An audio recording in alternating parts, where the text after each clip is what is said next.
right in the middle of my son's funeral, with incense still thick in the air and the wreaths not yet wilted. My daughter-in-law Ashley looked me straight in the eye and said coldly, "Tomorrow you need to get out of this house. This isn't your place anymore in front of relatives and guests." I swallowed my tears, bit my lip, and chose silence. I didn't want to turn my only son's farewell into a humiliating argument. I only wanted Marcus to rest in peace, at least on his final day. Yet, at the will reading afterward, Ashley smirked and sneered, "Hope you enjoy being homeless because you're not getting anything." But the moment the lawyer opened the envelope was when karma caught up with her. If you're still listening, tell me where you're watching from. Every comment you leave is another mark in this journey.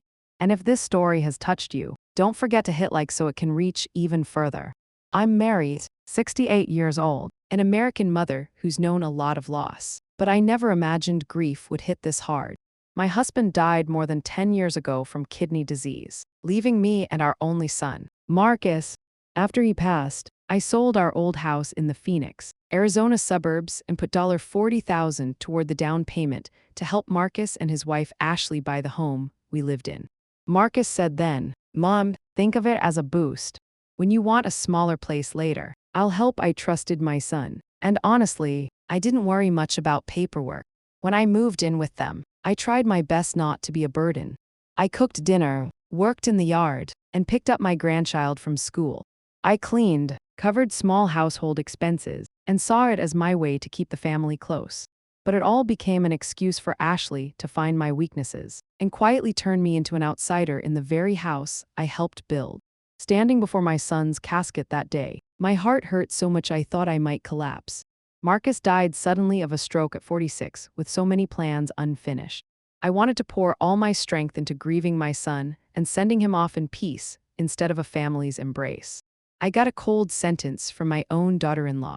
Ashley's words cut straight through me, shattering any illusion that I could rely on this family in my old age. I remember every detail. As guests left, the scent of funeral flowers still filled the living room. Used tissues wet with Ashley's stage tears were on the table. She wiped her eyes skillfully, always facing the crowd for sympathy. But once no one was watching, her gaze was so cold it made me shiver. I looked again at the wreaths from my late husband's relatives, sent as gestures of support. I knew if they heard what Ashley had just said, they'd be furious.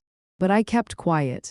I bit my lip until it bled to preserve the last bit of dignity for the family. I wouldn't turn my son's farewell into an open display of hatred. I went upstairs to the small room Marcus once told me, "Stay as long as you like. Mom, treat it as your home." I sat on the edge of the bed, tears falling, yet my mind oddly clear. I opened the drawer and took out the small brass key Marcus had given me a few weeks before he died. He'd only said, "Keep this. Don't tell anyone. You'll understand later." I'd wondered, but didn't ask. And now, after hearing Ashley throw me out, I began to realize this key was my only hope. I didn't sleep that night. I packed my things into 4 large suitcases and 2 boxes. Each time I folded a shirt, I remembered all the laundry I'd done for the family without a single thank you. Every time I looked at Marcus's bright smile in a photo, my heart broke all over again. I wrapped the remaining pictures in cloth and whispered, "Son, I won't let anyone smear what I've done for you or the love I have for you." Ashley didn't come to see if I needed anything or help me pack. Instead, at exactly 10:00 p.m., she stood in the doorway, arms crossed, tapping her nails on the frame, and said with contempt, "Don't expect me to change my mind by 10:00 a.m. Tomorrow, I want you gone. I've put up with you long enough." I looked her in the eye and said nothing. I just nodded. For the first time in my life, I saw such brazen contempt. And for the first time, I resolved never to let anyone trample my dignity again. I left that house before dawn. I took only 4 suitcases in the trunk, a box on the back seat, and Marcus's brass key in my coat pocket. I drove out of the quiet neighborhood while everyone slept. No one knew the woman who'd cared for so many of their children was slipping away like a homeless stranger. I stopped at a roadside motel where a neon vacancy sign threw a cold light over the parking lot. The room was small, smelled of bleach, and the sheets were wrinkled, but I knew this was only temporary. From my purse, I opened the envelope Marcus had bundled with the key. Inside was attorney Samuel Chen's business card and a handwritten note. "Mom, if I'm gone one day, go see Mr. Samuel, I've arranged everything. I cried again, but not only from pain. They were a mother's tears on realizing her son had seen it all coming. Marcus knew his wife's true nature and quietly laid out a path for me to survive. I sat by the motel window, watching headlights streak past on the highway. A small fire lit in my chest. I wasn't a trembling mother waiting to be thrown out anymore. I was the one holding the key, and I knew the real game had only just begun. The next morning, I drove back to the funeral home where Ashley had arranged everything. Marcus's service was large. White flowers blanketed the room, hymns played steady, and hundreds of well-dressed guests filed in. Everyone praised how solemn and well-organized it was, looking at Ashley with sympathy, seeing her as the young widow who'd lost her husband. I stood off to the side, feeling like a faint shadow at my own son's farewell. I noticed every detail in enlarged photos of Marcus, on the walls from childhood to graduation, then the wedding to Ashley, then family vacations, but not a single recent photo of Marcus with me. The pictures I remembered in the living room, me hugging Marcus at his college graduation, the two of us at Thanksgiving with relatives were gone.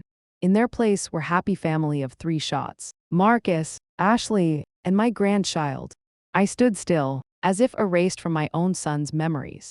Ashley entered in a long black dress, makeup flawless, but seemingly blurred by tears. Her sobs were loud enough for everyone to hear.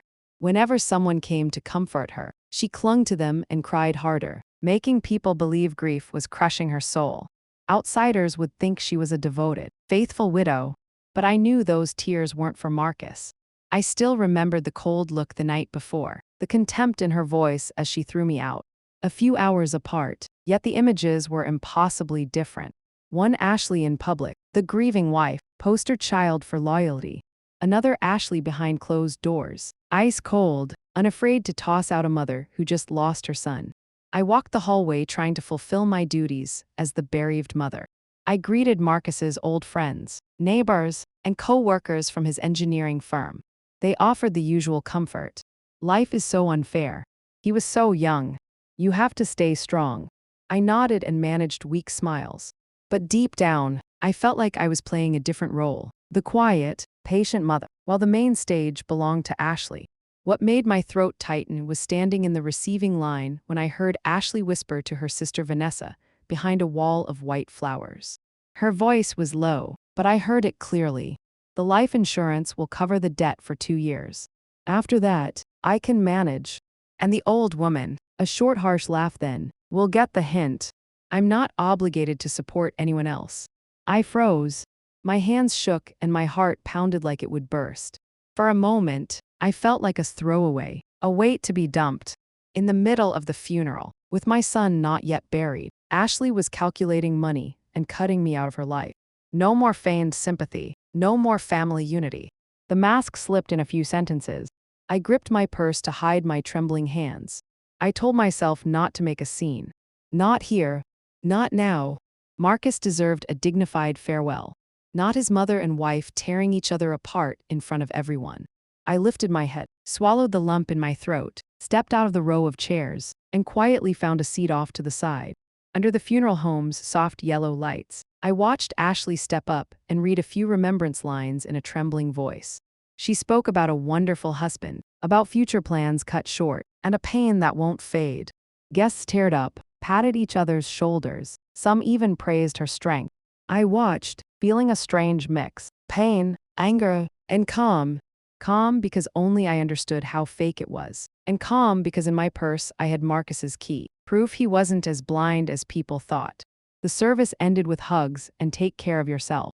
I caught pitying looks from some of my late husband's relatives, as if I were just an old, lonely mother living on my daughter-in-law's goodwill.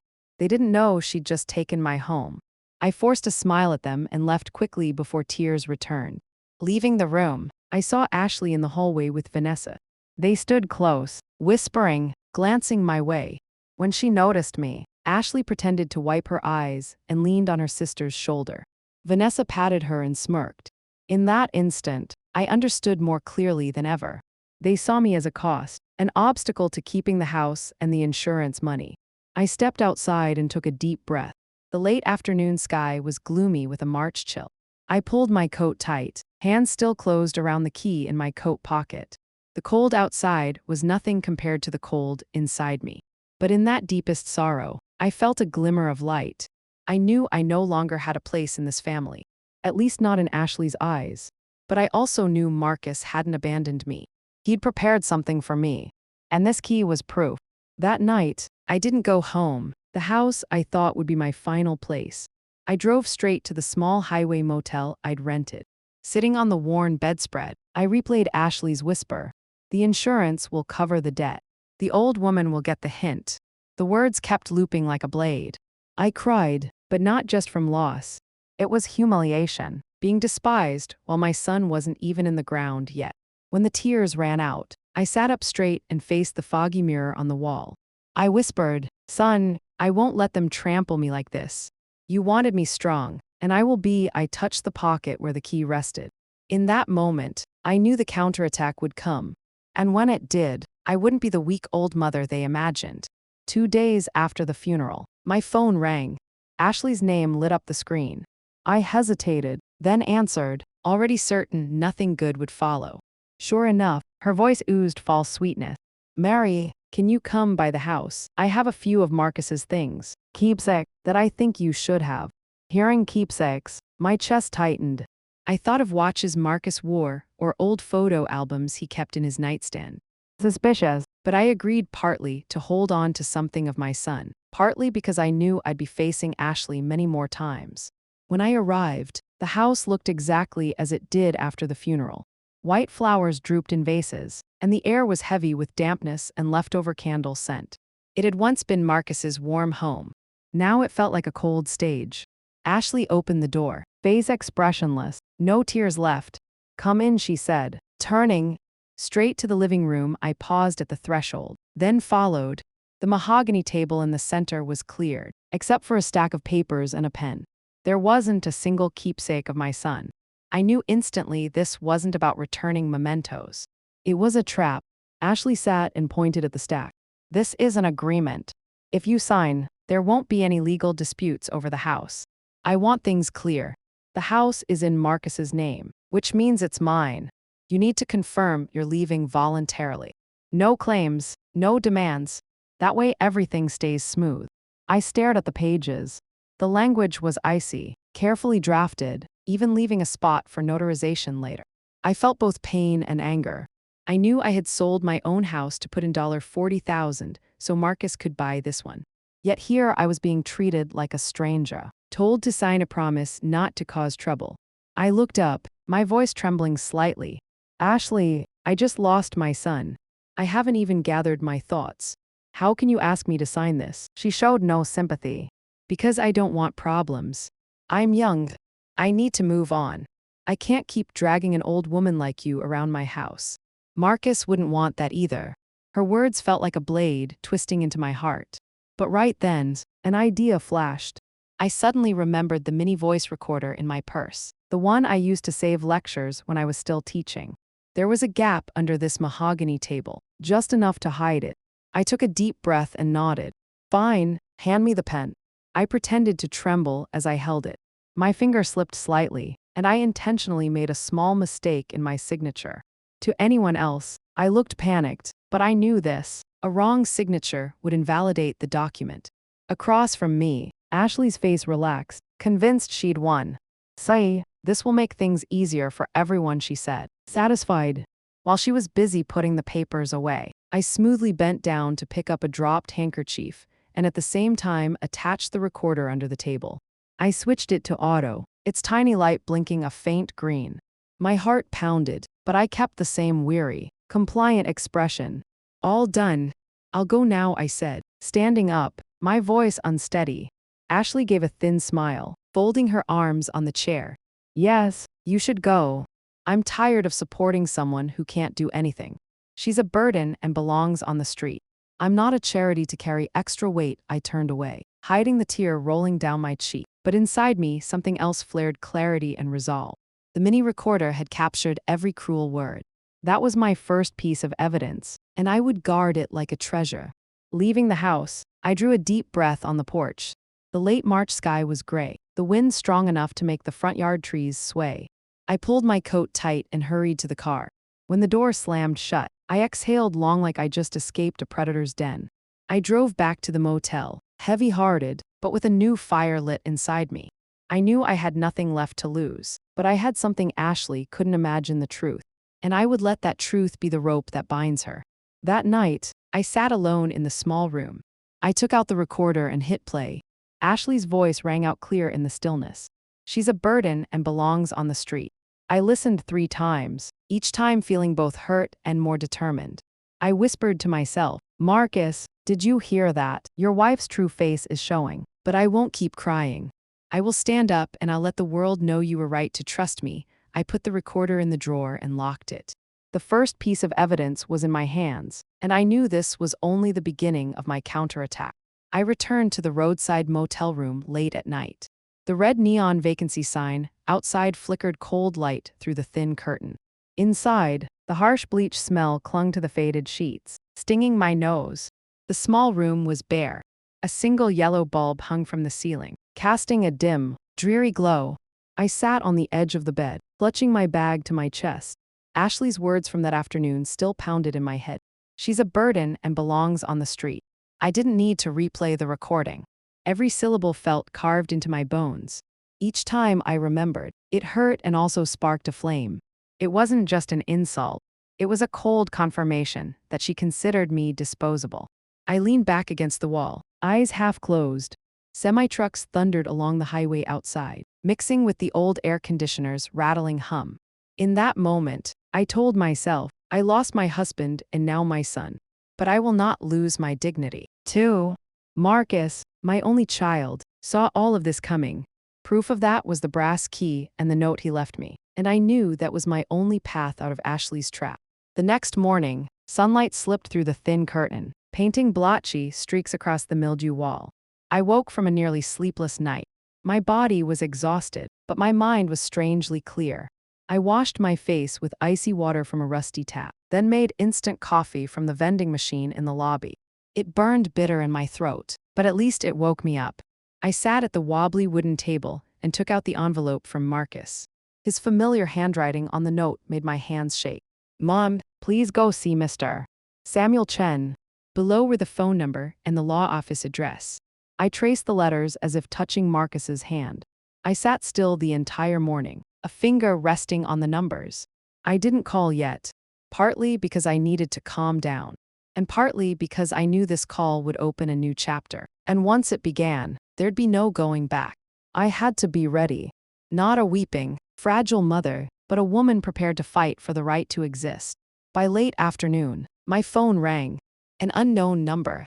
I answered and a steady low male voice said, "Hello, I'm Samuel Chen, the attorney handling Marcus Rivera's legal matters. First, please accept my condolences for your loss." I gripped the phone, my throat tight. After a moment, I answered, "Thank you, Mr. Chen. Marcus, my son mentioned you. He trusted you." Samuel's voice softened, a steadying anchor. "Yes, Marcus worked with me for some time. Before he passed, he left certain documents and instructed me to contact you. We should set up a meeting to clarify issues related to an addendum to the will. Could you come to my office next Tuesday at 2 p.m. I nodded, knowing he couldn't see me. "Yes, I'll be there. Thank you." When the call ended, I set the phone down and stared ahead. Fear fluttered in my chest, but so did hope. Marcus hadn't abandoned me. My son had prepared something, left me a path Ashley never expected. I looked up at the smoke-stained ceiling, and it suddenly seemed brighter, as if Marcus's eyes were watching over me. That night, I opened an old notebook and began to write like speaking to my son. "Marcus, today I got a call from Attorney Chen. You prepared more for me than I ever imagined. I promise I won't let you down. I'll keep my dignity, and I'll let the world see you were right to believe in me." I folded the notebook and tucked it under my pillow. Outside, cars tore down the highway like racing heartbeats. I knew the day of reckoning was close. 2 days later, my phone rang again. This time, Ashley's name flashed on the screen. I hesitated, then answered. Her voice was sugary and strained. "Mary, I just want to make sure you're not planning to make trouble for me. We're still family, right? I think you should let things be. Staying quiet is best for everyone." Otherwise, no one will believe you anyway.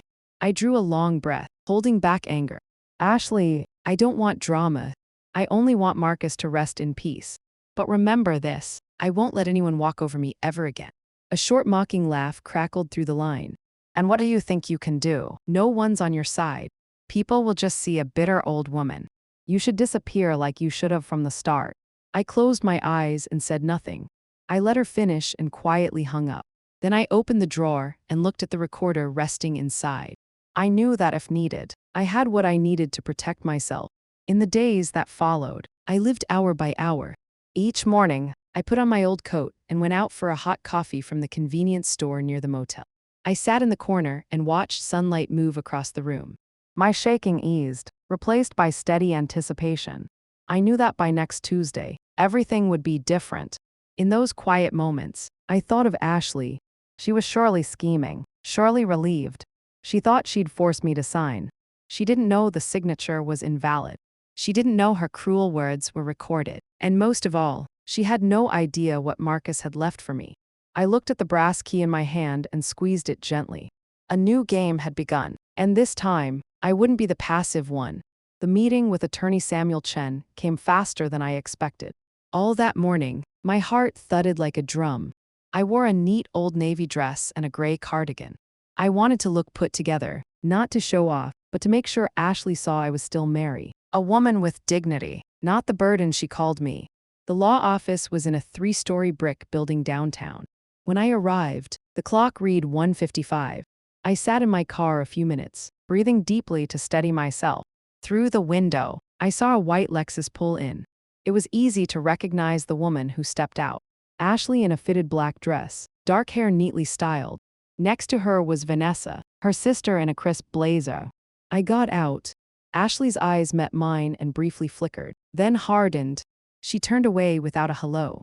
Vanessa leaned in to whisper to her, and they went inside quickly. I followed with my head high and my hands tight on my purse strap. The receptionist smiled and led us to a carpeted waiting room. It was still and quiet except for the ticking clock. Ashley sat across from me, legs crossed, fists tight on her designer bag. Every time she glanced up, her eyes slashed at me like knives. I stayed calm and even gave a faint smile, which only irritated her more. At exactly 2:00 p.m., the door opened and Samuel Chen walked in. He was in his 50s, dark-haired, tall, and composed with warm eyes behind thin frames. He greeted each of us, his voice low and steady. "Thank you all for coming. I know this is a difficult time, but Marcus left very specific wishes. I'll read the will exactly as written." We entered his office, a wide room with a polished walnut desk and shelves full of files. I sat across from Ashley and Vanessa, so tense I could barely breathe. Samuel began reading. The first part was what I expected. The house, the car, retirement accounts, and the life insurance. Everything left to Ashley. She nodded repeatedly, lips curving into a smug smile. Each time Samuel said assets left to the wife, she shot me a look full of challenge as if to say, "Say, you're nothing." I sat with my hands folded, silent. I wasn't reacting. I knew the surprise hadn't come yet. Then Samuel paused. His tone shifted slower. However, 3 months before he passed, Marcus added an addendum to the will. I'll read it word for word. The air changed. Ashley stopped nodding and leaned forward, eyes locked on the papers. Vanessa lowered her pen and stared.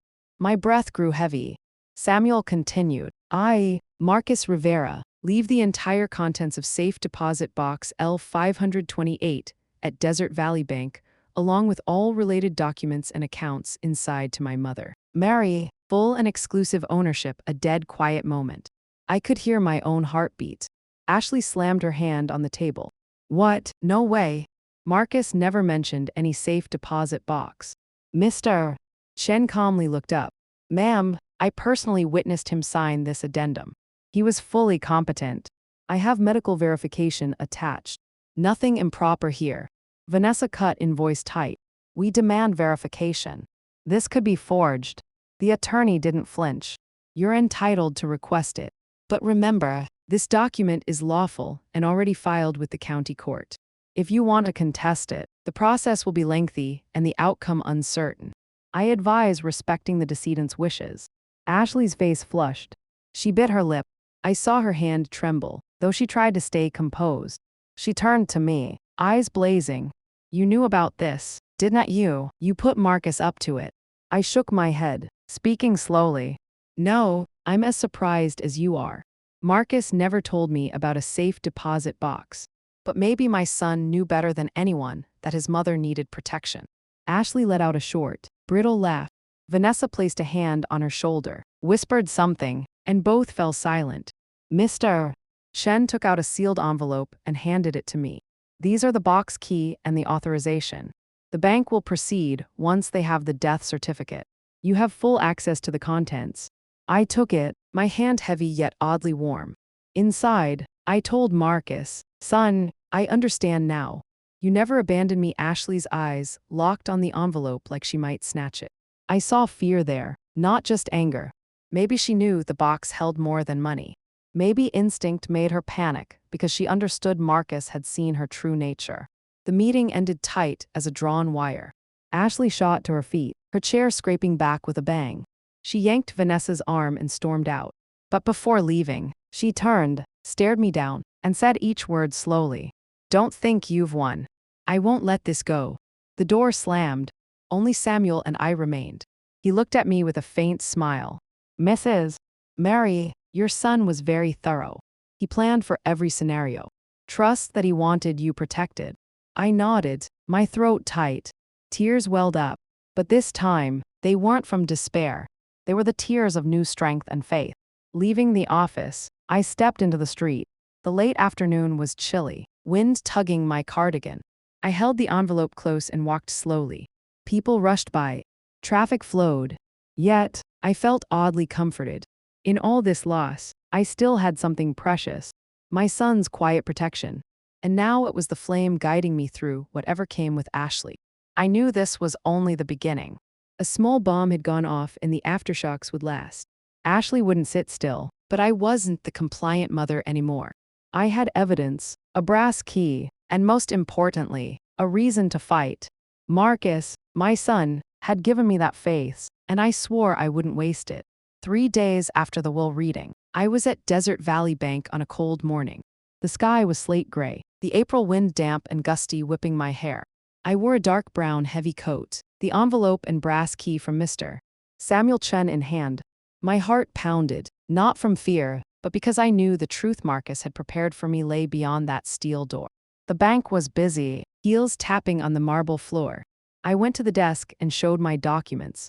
The banker, a middle-aged woman named Ms.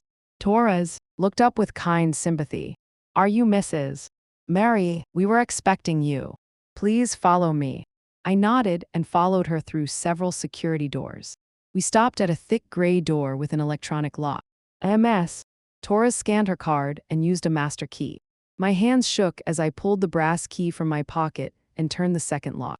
A click, the door swung open, and we stepped into a large room under fluorescent light. Box L528 sat on the third rack, long and heavy. I needed both hands to pull it. When the cold metal box settled on the table, I hesitated. Ms. Torres offered a small smile. Take as much time as you need. I'll wait outside. The door closed. It was just me and the box. I sat, took a deep breath, and turned the key. Inside, the first thing I saw was a brown envelope labeled. For Mom, I opened it with shaking hands. Marcus's voice seemed to speak as I read. Mom, if you're holding this, the thing I feared has happened.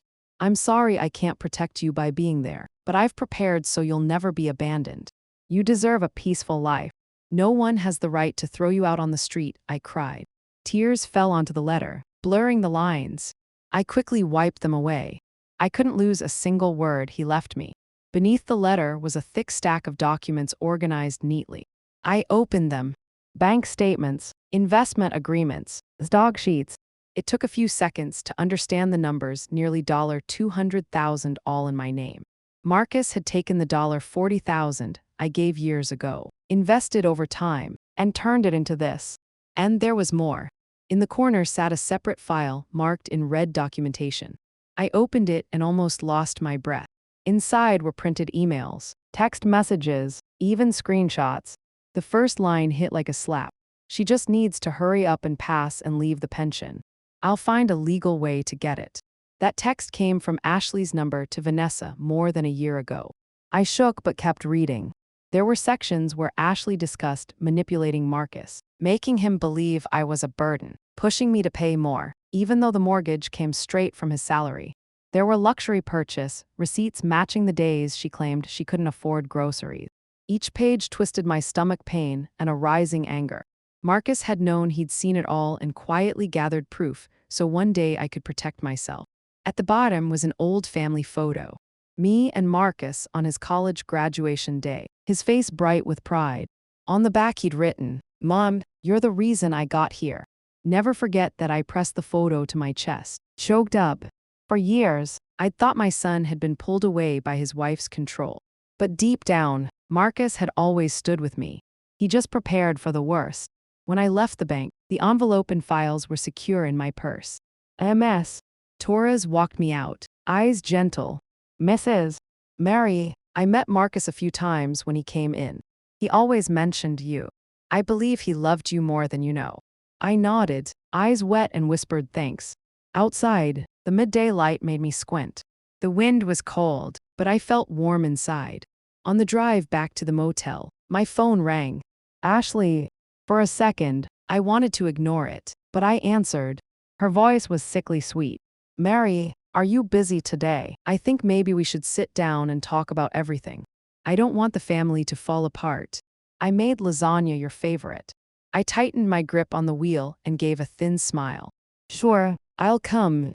I knew she wasn't inviting me out of kindness. She'd heard about the box. Now, she wanted to pry out whatever Marcus left. But this time, I wasn't coming empty-handed. I had truth, evidence, money. I had my son's quiet protection. That meeting would be our first face-off since the will reading. And this time, I wouldn't just defend. I'd test her so she'd see I was no longer the compliant mother-in-law. I drove slowly, sunlight flashing off the windshield, my lips pressed tight. Inside, I spoke to Marcus. "Thank you, son. I found my weapon, and I'll use it at the right moment so you can rest and the truth can see daylight." The lunch date with Ashley fell on a clear noon. Sunlight slicing through my windshield, so bright I had to pull the visor down. I drove my old car, emotions roiling. From the moment I left the bank, I knew her invitation wasn't about family. It was just another trap. But this time, I was ready. Ashley's house sat on a quiet suburban street. It was still the place I'd lived for 2 years. Yet, it now felt unsettlingly foreign. When I parked, the door opened. Ashley stood there in a pristine cream dress, smiling warmly as if nothing had ever happened. "Mary, you're here." I'm really glad, she chirped. Honey-sweet voice, eyes cold as ice. I nodded slightly, carrying a small bag. Inside was the gift I'd chosen on purpose, a framed photo of Marcus on his graduation day. I was sure Ashley had never seen it, because back then she hadn't yet entered my son's life. Inside, I hesitated. The dining room gleamed. A white cloth covered the table. A neat vase of yellow roses in the center. Fine gold-rimmed china was set like a banquet. Lasagna, salad, iced tea, everything staged perfectly like props for a performance. "Please sit," Mom Ashley said, pulling out a chair like the devoted daughter-in-law. If I hadn't known her true face, I might have believed she wanted to make peace. I set the gift bag on the table and smiled. "I brought you something small. Thought you should have it." Ashley tore the wrapping open. Seeing Marcus in his cap and gown, face glowing with pride, her expression softened only for a moment. The fake smile snapped back into place. "Beautiful picture." "Thank you, Mom," she said, setting the frame aside. I noticed she didn't handle it gently, just brushed it off like a prop she didn't need. We sat down. Ashley poured iced tea and handed me a glass. "To Marcus," she said with staged emotion. I clinked lightly and took a small sip. Inside, I reminded myself, stay calm. Observe. Don't rush. Lunch slid by in small talk. Ashley talked about repairs the house needed and rising expenses. I knew she was setting the stage. I stayed quiet and let her tangle herself in her own sugary web. Finally, after a few fluffy stories, Ashley set down her utensils, propped her chin on her hand, and smirked. "Mary, I know you went to the bank. I'm not stupid. So, what did you find in the box?" I looked up, playing dumb. Oh, nothing much. Just a few old photos. Some keepsakes. Marcus was sentimental like that. Ashley narrowed her eyes. I saw suspicion flicker. Then she gave a thin smile. Really, I think there must be something more valuable. Marcus wouldn't keep a whole safe deposit box for a few pictures. I shrugged, feigning indifference. Meanwhile, my hand quietly placed a black pen on the table next to the water glass. It wasn't a normal pen. It was the mini recorder I'd bought after the first time I captured her cruel words. A light press at the top, and the entire conversation would be saved. And I had just pressed it. Ashley poured herself more tea, took a long sip, then lowered her voice. Mary, we're both adults. I'll be blunt. If you cooperate, I'll give you a cut. We both know Marcus left something, and it's better for everyone if we make a private deal. You'll have money to rent a place, and I won't have to drag this into court. Win-win. I sat still, looking straight into those glossy fake eyes. For a moment, I saw the real face peeking out from under the makeup. That offer wasn't just greed. It was open contempt. I nodded slightly, my voice shaky, pretending to think. You really believe Marcus would want me to hide what he left? Ashley jumped in immediately. Don't bring up Marcus. He's dead. We have to be practical. If you're smart, you'll work with me. If not, you'll get nothing but a few meaningless photos. I bit my lip, bent to pick up my napkin, and hid a bitter smile. In my pocket, the pen recorder was capturing everything. If you cooperate, I'll give you a cut was the second noose, tightening around Ashley's neck. Lunch dragged on a few more minutes under a quiet tension. Ashley kept painting a picture of mutual cooperation, and I just nodded, letting her talk. Now and then, I tossed in a clueless line, playing the out-of-touch mother-in-law who's easy to steer. I knew the more she thought she was winning, the more she'd reveal herself. When the meal ended, Ashley walked me to the door, still smiling. I hope you'll think this over seriously. I don't want tension with you. Family needs to stick together. I gripped her hand and looked her in the eye. Exactly. Family needs to stick together. And don't worry, I won't forget what you said today. I turned and left, my pocket heavy with the pen recorder. In my head, Ashley's syrupy but calculating voice echoed. If you cooperate, I'll give you a cut. Another piece of evidence, another puzzle piece in the picture I was quietly assembling.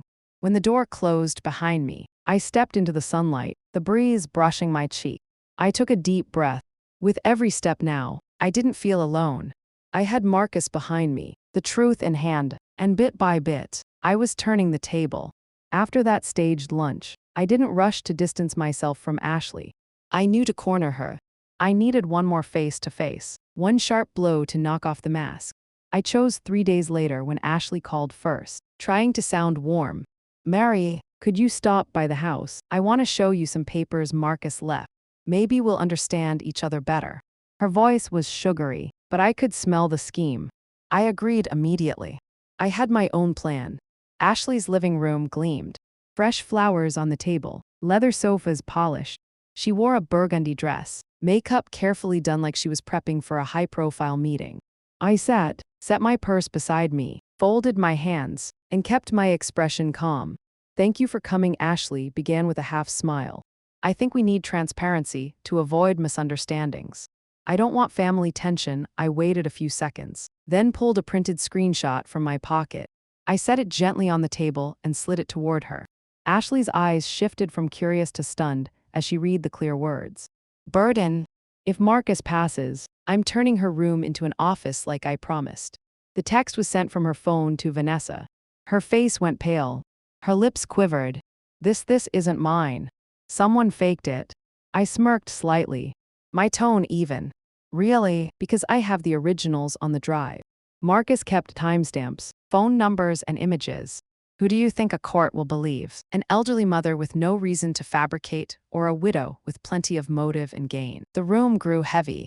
Ashley's hand trembled as she reached to snatch the page, but I pulled it back. I stared straight at her without blinking. And there's more, I said, taking out a thick clip stack. I dropped it on the table with a thud that made her jump. I plan to hold this back, but maybe you need a reminder. These are your credit card statements. $15,000 spent the month Marcus died. High-end spa, Scottsdale resort, designer clothes. And here I flipped pages and pointed to a line. is the day you asked me to help cook for the funeral reception, the same day your card ran nearly 3 grand for a dress. And this is what you call financial hardship." Ashley froze. Her eyes went wide, lips shaking, but no words came out. I leaned back, my voice lower, but sharp.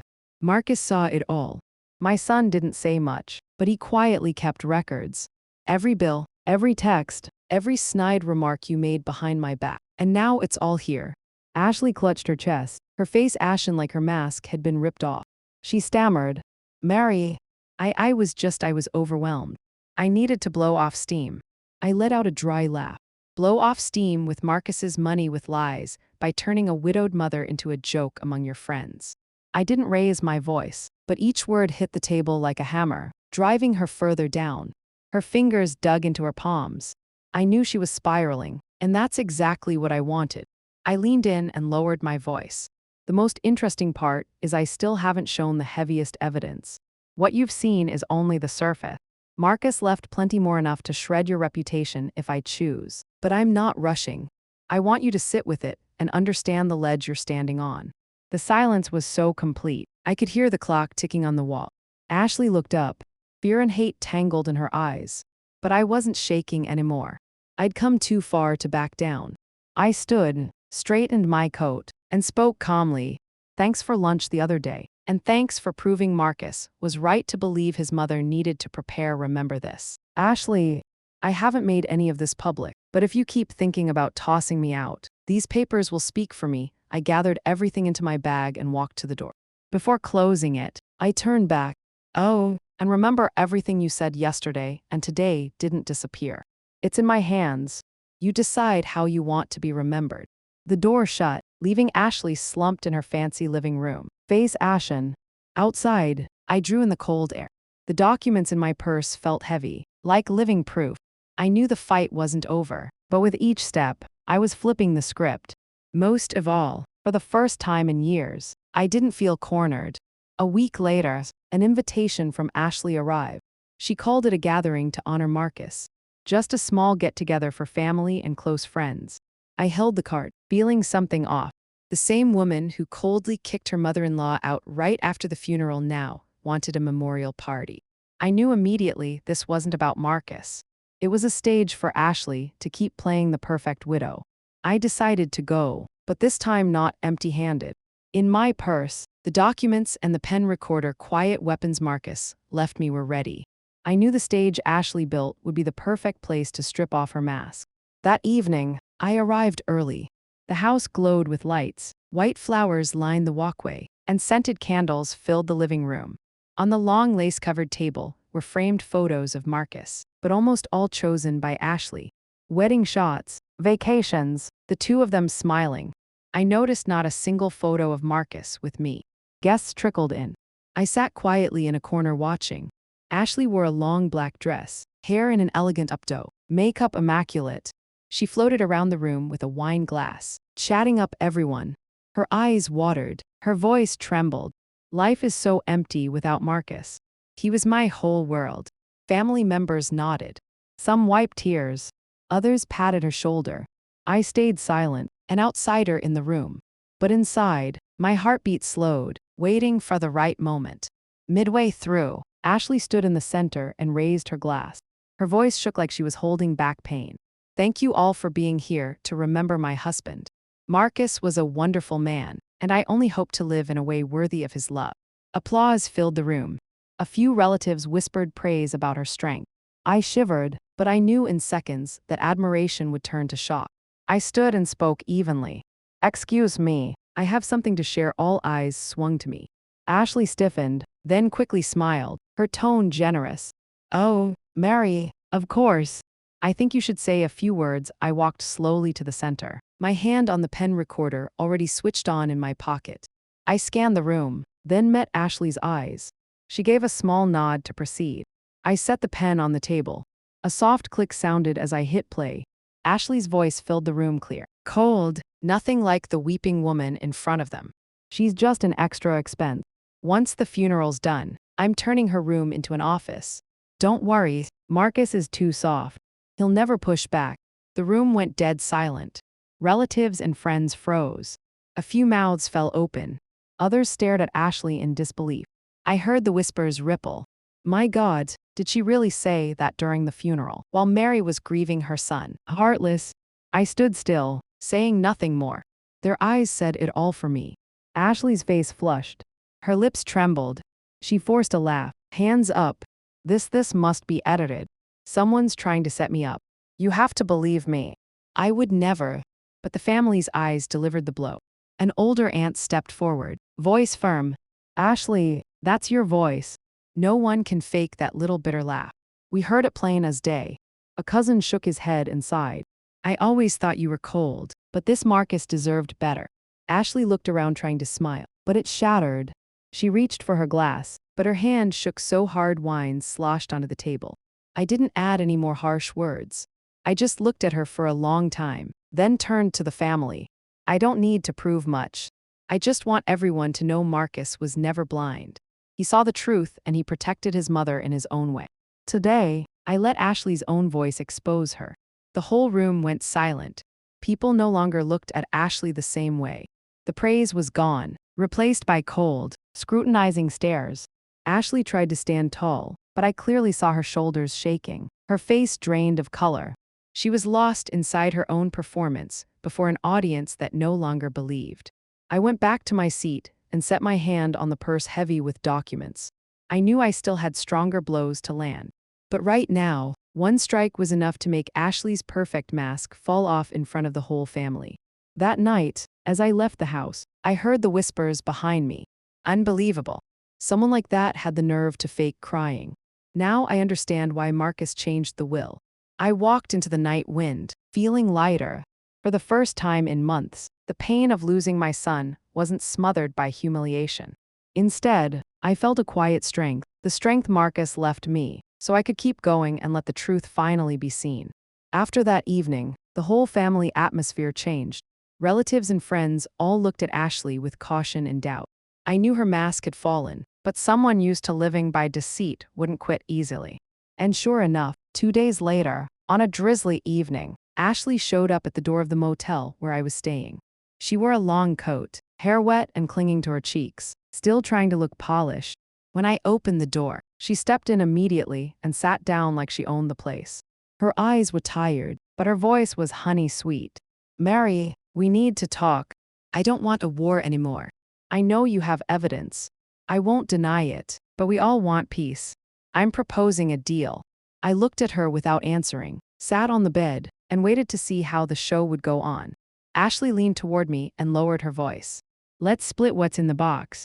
Half and half. I don't need all of it. You keep your share. I keep mine. In return, you stay quiet. No more evidence. No making a scene with the family. Everything goes back to normal. That's the only way we both win. Hearing that, I wanted to laugh. Normal, after everything she'd done, but I didn't show it. I just nodded slightly, my voice trembling on purpose. Maybe you're right. I'm exhausted. But how do I know you'll keep your word? Right then, I took a neat stack of papers from the drawer. On top, it said Financial Settlement Agreement. I placed it on the table and slid it toward Ashley. I don't need much. We just signed this. Samuel drafted it so both sides commit. That way, no one can claim they were forced later. Ashley frowned and glanced over the papers. I knew she was suspicious, but greed won. Her eyes skimmed lines and relaxed when she saw vague phrases. Settlement, cooperation, commitment to shared responsibility. No claims. She looked up with a bitter little smile. You're not that naive after all. Fine, I'll sign. I want this over. Her hand shook holding the pen, but she signed in the end a straight, bold signature. And the moment the ink dried, I knew the game was over because in that settlement agreement, every line was a trap. Samuel had carefully woven in legal clauses.